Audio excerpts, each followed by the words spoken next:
Hello, मैं SYRL जी आप सभी का स्वागत करता हूं आपके अपने इस यूट्यूब चैनल SYRL जी मैथ्स क्लब में।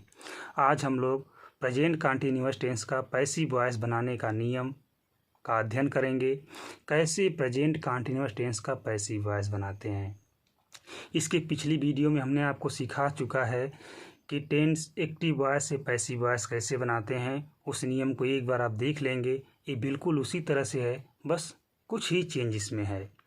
तो हम लोग पहले पहचान करेंगे कि प्रेजेंट कंटीन्यूअस टेंस है कौन, क्योंकि जो मुझे वाक्य दिया रहेगा वह इंग्लिश में लिखा रहेगा। एक्टिव वॉइस मुझे इंग्लिश में लिखा रहेगा।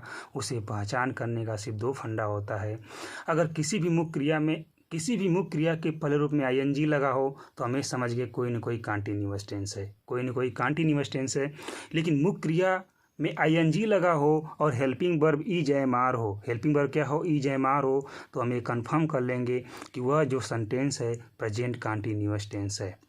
जैसे कोई वाक्य लेते हैं, जैसे लिखा गया ही इज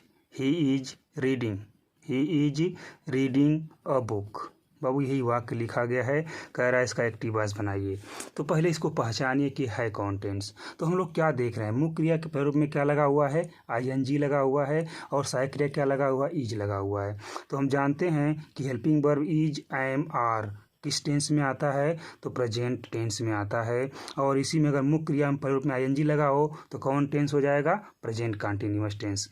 तो इस हेल्पिंग वर्ब और मुख्य क्रिया के प्रारूप में ING लगा हो तो हम पहचान कर सकते हैं कि यह प्रेजेंट कंटीन्यूअस टेंस है।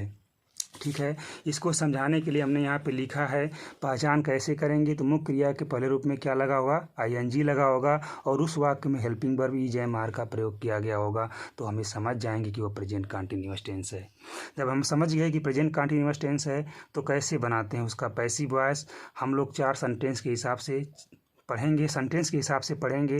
तो पहला डिस्कस हम लोग करेंगे सिंपल सेंटेंस का। किसका करेंगे, सिंपल सेंटेंस, जो अफर्मेटिव सेंटेंस के अंतर्गत आता है।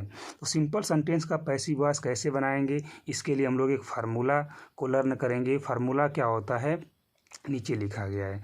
क्या होता है, object plus helping verb. Object हम पीछे सब बता चुके हैं, डिस्क्रिप्शन में इसका लिंक डाल देंगे, आप देख लीजिएगा, नहीं देखेंगे तो। क्या होगा, object plus helping verb EJMR। Helping verb क्या लगाएंगे हम लोग, EJMR। बस इतना ध्यान देना है कि अगर कंटीन्यूअस टेंस, कोई भी कंटीन्यूअस टेंस है, उसका पैसिव बनाना है तो उस टेंस के सहायक क्रिया के साथ क्या जोड़ देना है, बीइंग जोड़ देना है। क्या जोड़ देना है, बीइंग जोड़ देना है। तो हम लोग देखते हैं, object plus helping verb EJMR plus being plus MV का third form plus by plus subject होता है। हम पीछे बता चुके हैं कि एक्टिव वॉइस से पैसिव वॉइस बनाते समय हमेशा मुख्य क्रिया का थर्ड रूप लिखते हैं। एक्टिव वॉइस के कर्ता को पैसिव वॉइस का कर्म बनाते हैं, और एक्टिव वॉइस के कर्म को पैसिव वॉइस का कर्ता बनाते हैं। पीछे सब बता चुके हैं। अब देखिए हमने क्या देखा कि सूत्र क्या हो गया, हमारा ऑब्जेक्ट हो गया प्लस हेल्पिंग वर्ब EJMR में से कोई एक लेंगे। कैसे जानेंगे, अगर एक वचन रहेगा तो इज लेंगे, बहुवचन रहेगा तो आर लेंगे, अगर आई रहेगा तो एम लेंगे। तो object plus helping verb EJMR plus being plus MV का third form plus by plus subject होता है। एग्जाम्पल लेते हैं। इस एग्जाम्पल पढ़ा लिए हैं, I am reading a book, और क्या लिए हैं, I am reading a book. तो हम लोग क्या देख रहे हैं कि एम लगा हुआ है और मुख्य क्रिया प्रारूप में ING लगा हुआ है, तो हमें कंफर्म कर लिए कि ये प्रेजेंट कंटीन्यूअस टेंस है।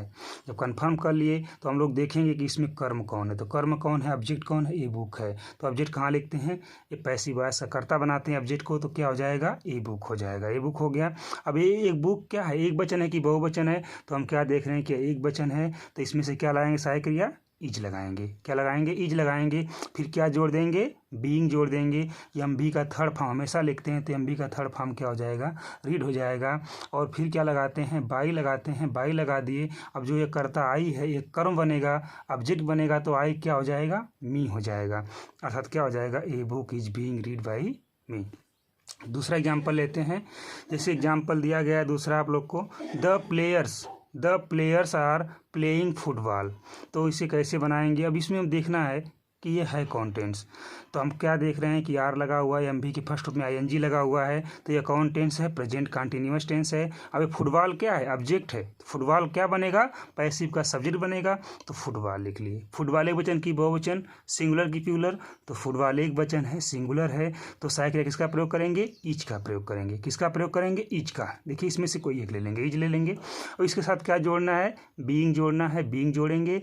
अब एम बी का थर्ड फॉर्म प्ले है, प्ले में क्या जोड़ देंगे, ईडी, तो क्या हो जाएगा, प्लेड हो जाएगा। प्लेड के बाद इसमें क्या लिखेंगे, बाई, और द प्लेयर क्या हो जाएगा, ऑब्जेक्ट आएगा। तो प्लेयर कोई नाउन है तो इसका चेंज नहीं करेंगे, नाउन चेंज नहीं होता, नाउन के रूप में आता है, बाय द प्लेयर हो जाएगा। Football is being played by the player. क्या समझ पा रहे हैं, बिल्कुल समझ पा रहे होंगे अगर ध्यान से देखेंगे तो। देखिए ऑब्जेक्ट को हमने क्या किया, सब्जेक्ट बना दिया, फुटबॉल हो गया, एक वचन है तो इज लगा लिया। कंटिन्यूअस टेंस है तो इसमें बीइंग जोड़ेंगे, और एम बी का थर्ड फॉर्म प्लेड होगा। बाई लिखेंगे, बाई के साथ क्या लिखते हैं, सब्जेक्ट लिखते हैं, तो बाई सब्जेक्ट क्या है, द प्लेयर है, तो द प्लेयर्स है, तो द प्लेयर्स लिखा जाएगा। ठीक है, बिल्कुल समझ में आया होगा। चलिए आगे बढ़ते हैं, अगला लेते हैं हम लोग निगेटिव सेंटेंस। क्या लेते हैं, निगेटिव सेंटेंस।